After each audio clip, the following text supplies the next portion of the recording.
Magandang gabi po. Good evening. Andito po ako sa English Tagalog. Basilage, basagin. Captivity, pagkabihag. Servitude, pagkaalipin. Chol, kiligin. Subjugation, pagsupil. English, the children were held in captivity until the British soldier entered the village. Tagalog, ang mga bata ay binihag hanggang sa makapasok ang mga sundalong taga-Britanya sa nayon. English, ang imperialism and transatlantic slave trade depended on the violent subjugation of the people.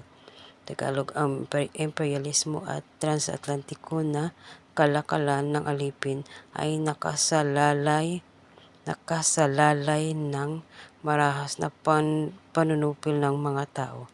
English, began the next chapter in a life of servitude. Tagalog, pagkatapos ng nagsimula ang susunod na kabanata sa isang buhay ng pagkaalipin. Maraming salamat po sa ulitin.